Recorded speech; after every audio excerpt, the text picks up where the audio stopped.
कृपा hair tonic, आयुर्वेदिक औषधी वनस्पतींचे परिपूर्ण मिश्रण, 100% आयुर्वेदिक.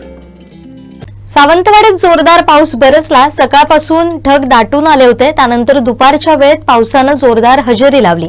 काही काळानंतर विश्रांती घेतली. याचवेळी विजेचाही लपंडाव सुरू होता.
दिवसभरातले सर्व अपडेट्स, ताज्या घडामोडी आणि थेट लाईव्ह पाहण्यासाठी सबस्क्राईब करा, लाईक करा कोकणचं नंबर 1 महा चॅनल कोकण 7 लाईव्हचं YouTube चॅनल.